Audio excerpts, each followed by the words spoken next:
ஜனவரி 22. இன்றைய புனிதர் புனித வின்சென்ட் பல்லோட்டி.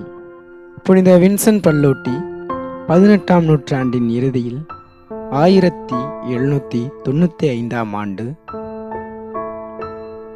ஏப்ரல் மாதம் 21ஆம் நாளன்று ரோம் நகரில் உள்ள ஒரு செல்வ செழிப்பான குடும்பத்தில் பிறந்தார்.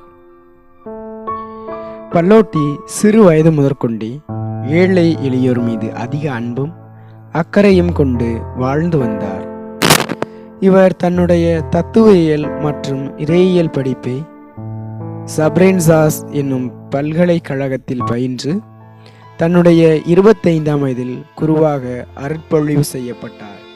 இவர் குருவாக அருட்பொழிவு செய்யப்பட்ட பிறகு ரோமன் செமினரி, இங்கிலீஷ் காலேஜ் என்ற இரு இடங்களில் இறையியலை போதித்து வந்தார். அதன் பிறகு தன்னுடைய பணி இதுவல்ல என்பதை உணர்ந்த புனித வின்சென்ட் பல்லோட்டி ஒரு பங்கு தந்தையாக இருந்து பங்கு பணிகளை ஆற்றி வந்தார். இவர் பங்கு தந்தையாக மாறிய பிறகு அதிகப்படியான நேரத்தை ஒப்புரவு அருளடையாளம் கேட்பதற்கும், நோயாளிகள், வயது முதிர்ந்தோர் மற்றும் சிறைவாசிகளை சந்தித்து ஆறுதல் கூறுவதற்கும் பயன்படுத்தினார். இவர் பகல் வேளையில் ரோம் நகரின் வீதிகளில் நடந்து செல்கின்ற பொழுது யாராவது பிச்சைக்காரர்கள், கைவிடப்பட்டவர்கள் என்று கண்டால் அவர்களிடம் இவர் தன்னிடம் இருக்கின்ற சட்டை, காலணி என்று எதையாவது கொடுத்துவிட்டு வருவார்.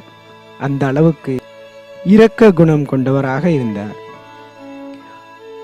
1816ஆம் ஆண்டில் ஒரு நாள் நம் புனிதர் ரோம் நகரில் உள்ள ஒரு வீதியில் நடந்து சென்று கொண்டிருந்தார். அப்பொழுது அவரை விட 2 அல்லது 3 வயது மூத்த ஜியாமரியா என்னும் மனிதரை சந்தித்தார். அவர் பார்ப்பதற்கு ஒரு பணக்கார மனிதரை போன்று தோன்றினாலும் மிகவும் சோர்வுற்று காணப்பட்டார். உடனே நம் புனிதர் அவரை அணுகி, உங்களை பார்ப்பதற்கு பணக்காரர் போல் தெரிகிறது, ஆனால் மிகவும் மோசமாக இருக்கிறீர்களே, என்ன காரணம் என்று கேட்டார். அதற்கு அவர், நான் சுவிஸ் இராணுவத்தில் இராணுவ வீரராக சேர்ந்து திருத்தந்தை அவர்களை பாதுகாக்கும் பணியை பெறலாம் என நினைத்தேன். ஆனால் எனது கண் பார்வை சிறிது மங்கலாய் போனதால் அது இயலாமல் போய்விட்டது என்று மிகவும் வருத்தத்தோடு கூறினார். இதை கேட்ட நம் புனிதர் அவரிடம், சகோதரரே, நீர் வருத்தப்பட வேண்டாம். ஒரு நாள் வரும், அப்போது நீர் திருத்தந்தையை பாதுகாத்து கொண்டிருக்க மாட்டீர், மாறாக நீயே திருத்தந்தையாக இருப்பீர். நீர் திருத்தந்தையாக இருக்கும் பொழுது சுவிஸ் இராணுவ வீரர்கள் உம்மை பாதுகாத்து கொண்டிருப்பார்கள் என்றார். இவ்வாறு சொல்லிவிட்டு பல்லோட்டி அவரிடமிருந்து விடைபெற்று சென்றார். 30 ஆண்டுகளுக்கு பிறகு 1846ஆம் ஆண்டு ஜியாமரியா என்ற அந்த மனிதர் 9ஆம் பத்திநாதர் எனும் பெயரில் திருத்தந்தையாக உணர்ந்தார். நம் புனிதர் முன்பு சொன்ன வாக்கு நிறைவேறிற்று. இவர் பங்கு பணியை ஆற்றியதோடு மட்டுமல்லாமல் பெண்களுக்கும், விவசாயிகளுக்கும், தச்சு தொழில் செய்வோருக்கும் பள்ளிக்கூடங்களை கட்டத் தொடங்கினார். பொதுநிலையினர் சிறப்பான ஒரு பயிற்சியை பெறுவதற்காக அவர்களுக்காக பயிற்சி நிறுவனங்களை தொடங்கி அவர்களை சிறப்பான முறையிலே வழிநடத்தினார். நம் புனிதர் அருட்தந்தையர்கள் மற்றும் அருட்சகோதரிகளுக்கென 2 சபைகளை நிறுவினார். அச்சபை பல்லோட்டியன்ஸ், அதாவது அருட்தந்தையர்களுக்கென்று பல்லோட்டியன் அருட்தந்தையர்கள் என்றும், அருள் சகோதரிகளுக்கு பல்லோட்டியன் சகோதரிகள் என்றும் 2 மாபெரும் சபைகளை நிறுவினார்.